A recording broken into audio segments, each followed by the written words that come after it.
ہدایت کے وسیلے اور ہدایت کے ذریعے رب نے رکھے ہیں، اگر کوئی ان پہ بولتا ہے وہ اپنی تباہی کرتا ہے، اپنی بربادی کرتا ہے۔ والدین ایک وجود کا ذریعہ بنتے ہیں اور اس وجود کو پالتے ہیں۔ حقیقت میں اللہ ہی پالتا ہے، لیکن اللہ نے اس کا ذریعہ والدین کو بنایا۔ اب جو بچہ والد کے احسان کو جانتا ہے، مانتا ہے، قدر کرتا ہے، وہ کامیاب ہو جاتا ہے۔ وہ سمجھتا ہے کہ میرا یہاں تک جو وجود ہے کسی بابے کے ذریعے ہے، کسی ماں کے ذریعے ہے۔ وہ یہ بہت بڑی دوڑتے ہیں۔ جب وہ والدین پہ بولتا ہے نا، پھر اس کا کچھ نہیں رہتا۔ وہ موسم پہ بول پڑا ہے، وہ اپنے ہمدردوں پہ بول پڑا ہے۔ اسی طرح یہ جو دنیا ہے، اس میں اللہ عز و جل نے ہمیں ہدایت دینے کے لیے اور اپنی معرفت دینے کے لیے، اپنا قرب دینے کے لیے اور ہمیں نوازنے کے لیے اپنے نبیوں کو بھیجا، راہ پر بنا کے بھیجا کہ یہ ان کی رہبری کریں، انہیں میرا پتہ بتائیں۔ اب جو نبی پہ بولے گا یقیناً تباہ و برباد ہوگا، کیونکہ وہ راہ پر پہ بولا ہے۔ تو جو راہ پر پہ بولتا ہے اس کا کچھ نہیں رہتا۔ لیکن میرے اور آپ کے آقا تو جہاں صلی اللہ علیہ وسلم جب تشریف لائے، اللہ عز و جل نے ختم نبوت کا تاج آپ کے سر پہ رکھ دیا۔ تو پھر حضور کے بعد تو کوئی نبی آنا ہی نہیں تھا، سلسلے ختم ہو گیا۔ تو پھر وہ مشن جو رہنمائی کا تھا، راہ بری کا تھا، آگے کس نے چلانا تھا؟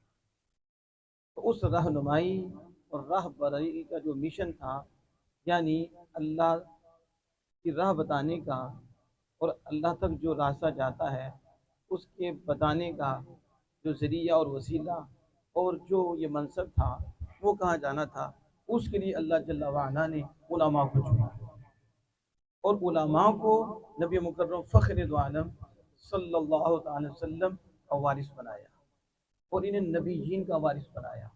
یعنی نبی اللہ کا پیغام پہنچانے کے لیے آئے، اور وہی پیغام جو نبی پہنچانے کے لیے آئے اور جو منصب نبیوں کو ملا، جو مشن نبیوں کو ملا، اللہ نے نبیوں کے صدقے ان کے غلاموں کو بھی عطا فرمایا۔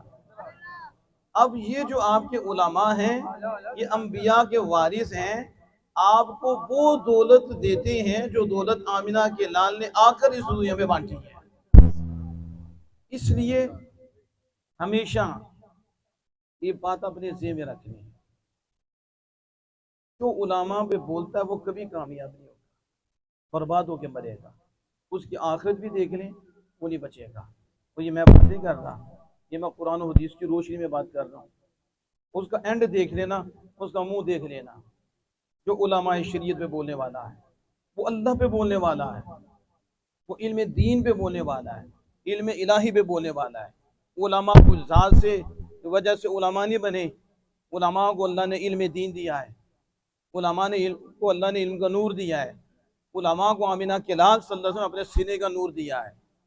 علماء ممتاز اس لیے ہیں کہ انہیں علم دین نے بلند و بالا کر دیا ہے۔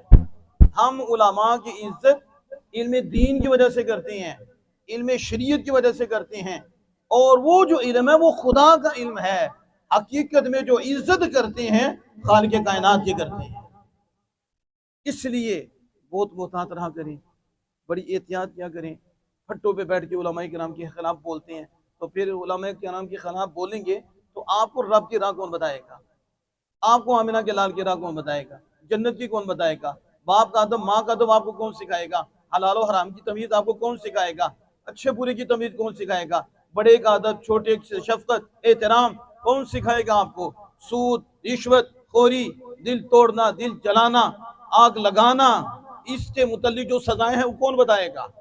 کسی کا دل جیتنے پہ جو مقام و مرتبہ ملتا ہے وہ کون بتائے گا کہ رب کتنا راضی ہوتا ہے جب بندہ کسی کا دل جیت لیتا ہے، کسی کا سہارا بن جاتا ہے، کسی کا بازو بن جاتا ہے، اور کسی بندے کا بازو بن جائے رب اتنا راضی ہوتا ہے کہ اپنے ماں باپ کا بن جائے، علماء کا بن جائے، اپنے رہنماؤں کا بن جائے۔ اللہ پاک اس پہ کتنا راضی ہوتا ہے، کتنا مقام عطا فرماتا ہے، یہ کون بتائیں گے؟ یہ آپ کو علماء کرام بتائیں گے۔ اور وہی بتاتے ہیں، انہی کی بتاتے ہیں آپ یہاں بیٹھے ہیں، یہ انہی کی بدولت ہے کہ آپ یہاں ہیں۔ لیکن ہم دیکھتے ہیں کہ وہ لوگ جنہیں ہو سکتا منہ بھی دھونا نہ آتا ہو، وہ علماء پہ بات کرتے ہیں۔ تو حدیث سنو اور دل کے کانوں سے سنو۔ میرے آقا دو جہاں صلی اللہ علیہ وسلم نے فرمایا تین شخص ہیں جن کو ہلکا نہیں سمجھتا مگر کون؟ فرمایا کھلا منافق۔ بولو حضور نے کیا فرمایا؟ تین شخص ہیں جن کو ہلکا سمجھتا ہے، کون؟ وہ جو کھلا منافق ہے، یعنی چھپا منافق بھی نہیں، بین النفاق۔ حضور مطلب کھلا منافق ہے وہ شخص جو تین شخصوں کو ہلکا سمجھتا ہے۔ پہلے نمبر پہ حضور نے کیا فرمایا؟ وہ کس کو ہلکا سمجھتا ہے؟ بین النفاق ہے، منافق ہے۔ میں ایک تو وہ ہے جو اسلام میں بوڑھا ہوا تو اب اسے ہلکا سمجھتا ہے، یہ بابا ہے، اس کے کیا اوقات ہے؟ یعنی جو اسلام میں بوڑھا ہوا ہے تو اس کی قدر نہیں کر رہا، میں کھلا منافق ہے۔ پھر حضور فرماتے ہیں کہ علماء، علم والے کا حق ہلکا سمجھتا ہے۔ فرمایا جو علماء کا حق ہلکا سمجھتا ہے، حضور سید عالم صلی اللہ علیہ وسلم فرماتے کھلا منافق ہے۔ اب ذرا توجہ سے سننا، یہ حدیث پاک پڑھ رہا ہوں، آپ کی توجہ میری طرف ہونی چاہیے۔ حضور کا فرمان ہے بڑا منافق، کھلا منافق وہ ہے جو علماء کی قدر نہیں کرتا، کھلا منافق وہ ہے جو بوڑھا اسلام میں ہوا اس کی قدر نہیں کرتا، اور وہ بادشاہ جو مسلمان ہے اور عادل ہے اس کی قدر نہیں کرتا، اس کو ہلکا سمجھتا ہے، میں کھلا منافق ہے۔ اور ایک حدیث میں میرے حضور فرماتے ہیں کہ جو علماء کو ہلکا سمجھتا ہے اس کی وجہ کیا ہے؟ فرمایا ولد الزنا، وہ زنا کا بچہ ہے۔ کس کا بچہ ہے؟ یہ میری بات نہیں ہے، آمنہ کے لال کی بات ہے، حضور کا فرمان ہے۔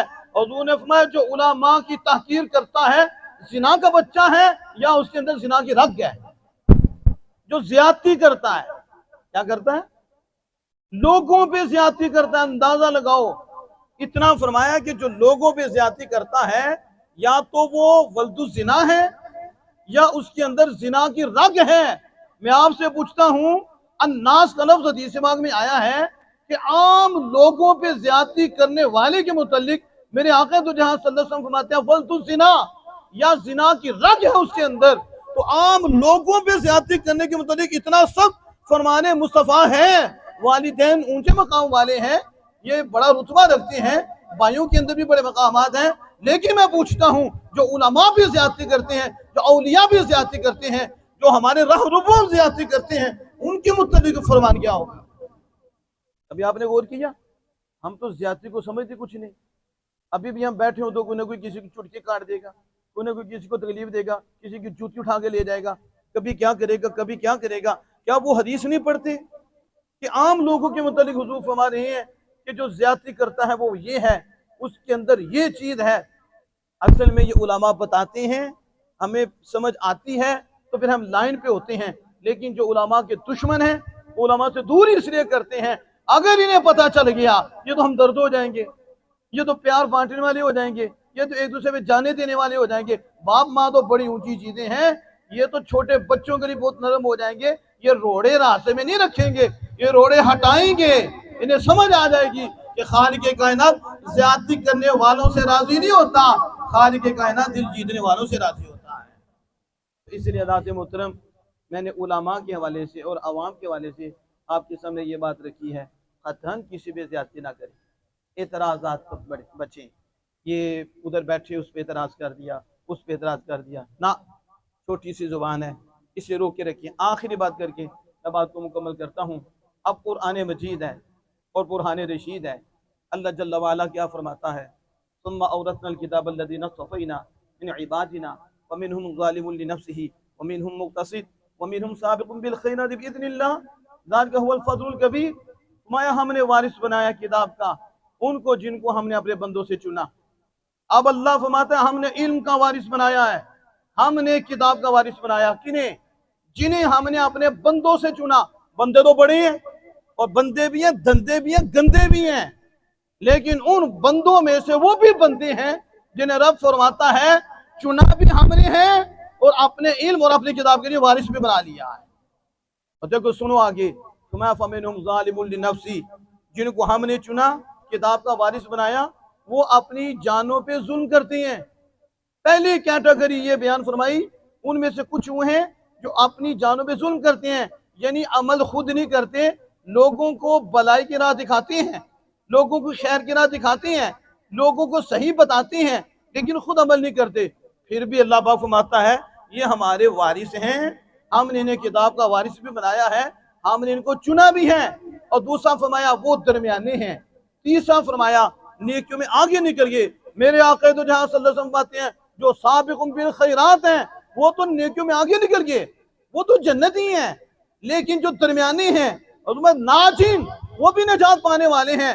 فرمایا تیسرا طبقہ علماء کا، جن کو رب نے فرمایا باوجود اس کے کہ وہ اپنی جانوں پہ ظلم کرنے والے ہیں، باوجود اس کے کہ وہ خود عمل کرنے والے نہیں، لیکن جو نعمت ملی ہے، جو دولت ملی ہے، جو علم ملا ہے، لوگوں کو دے رہے ہیں، لوگوں کی بھلائی کر رہے ہیں، یوں سمجھو موم بتی بنے ہوئے ہیں، جل رہے ہیں، روشنی لوگوں کو دے رہے ہیں۔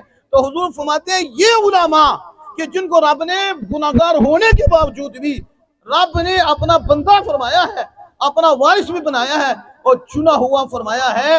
اللہ کے محبوب کریم فرماتے ہیں مغفور اللہ، یہ عالم دین بھی کل قیامت کے دن اللہ کے فضل سے بخشا جائے گا۔ اللہ اکبر یا رسول اللہ، زندہ باد۔ اب میں جو بات کرنے لگا ہوں اس کی طرف توجہ کرو۔ حضور نے فرمایا اور اللہ نے فرمایا کہ جو عالم اپنے اوپر ظلم کر رہا ہے، ایک کیٹیگری ہے، لیکن تمہیں صحیح بتا رہا ہے، تمہیں حق بتا رہا ہے، اللہ نے اسے بھی اپنا وارث بنایا ہے۔ آج ہم کیسی زبانیں بولتے ہیں، ہم چھوڑتے ہیں، اور پھر حضور کیا فرما رہی ہیں؟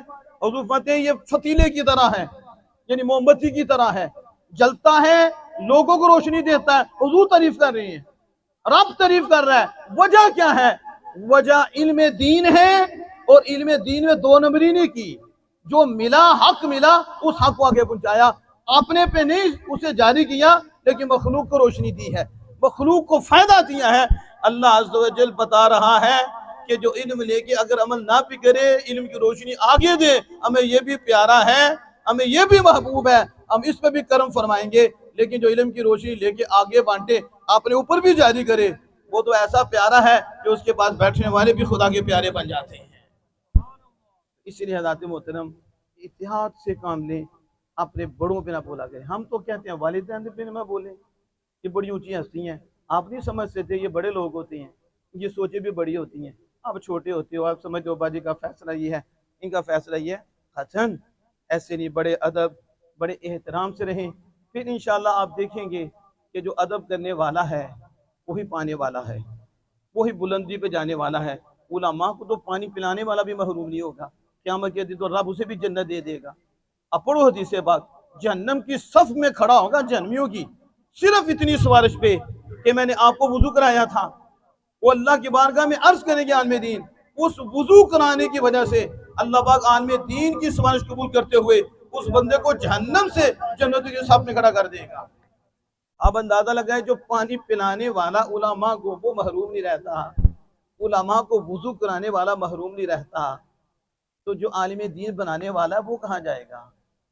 جو مدرسے چلانے والے ہیں، مدارس چلانے والے ہیں، علماء بنانے والے ہیں، حفاظ تیار کرنے والے ہیں، جن کی معاونت سے وہ فقیہ بن جاتے ہیں، جن کی معاونت سے وہ محدث بن جاتے ہیں، جن کی معاونت سے وہ ولی بن جاتے ہیں، بتاؤ اللہ عز و جل ان کو کتنا عطا فرمائے گا، وہ کتنا نوازے گا، ان پہ کتنا کرم فرمائے گا۔ اس لیے حضرات محترم کوشش کرو کہ جو میں نے عرض کی ہے کہ علماء کرام کے حوالے سے، بزرگوں کے حوالے سے، بڑوں کے حوالے سے اپنا مائنڈ اچھا رکھو۔ ظن المؤمنین خیرا، مومنین کے بارے اچھا گمان کرو۔ تو جب عام مومن کے بارے میں اچھا گمان کرنے کا حکم ہے تو پھر عالم کے بارے میں، والدین کے بارے میں، اساتذہ کے بارے میں، مرشد کرام کے بارے میں کتنا اچھا گمان رکھنا چاہیے۔ اور مومن کی یہ شان ہے کہ یہ اچھا گمان کرتا ہے، تو جب یہ اچھا گمان کرتا ہے نا، خدا تعالیٰ کی بارگاہ سے رحمت النور آ جاتا ہے۔ میرے آقا فرماتے ہیں اچھا گمان اچھی عبادت ہے، برا گمان کر کے کیا کرو گے؟ اچھا کر لو، اندر پکیزہ ہو جائے گا، سوچ پکیزہ ہو جائے گی۔ تو اس لیے میں نے علماء کرام کے حوالے سے اور عوام الناس کے حوالے سے یہ بات آپ کے سامنے رکھی ہے۔ اللہ جل وعلا اپنے محبوب کریم صلی اللہ علیہ وسلم کے صدقے سے ہمیں ادب کی دولت نصیب فرمائے۔ قدر کرنے کی توفیق عطا فرمائے، حاضرین کو مالک و جہاں کی خوشیوں سے مالا مال فرمائے۔ اب آپ سب آگے محفل کو چلاتے ہیں، آپ عثمان ویسی صاحب سیالکوٹ سے آئے ہوئے ہیں، ناشی کے بعد انشاءاللہ تعالی حضرت صاحب کے بیان کا آغاز ہو جائے گا۔ اللہ جل وعلا آنے والے شخص کو اپنی پاک بارگاہ سے بے پناہ اجر و ثواب اور ہر آفت اور ہر شر سے محفوظ فرمائے۔ یہ بھی دعا کریں کہ مالک مدنی عزیز کی حفاظت فرمائے اور جمیع مسلمانوں کی اور امت مصطفیٰ صلی اللہ علیہ وسلم کی خیر فرمائے۔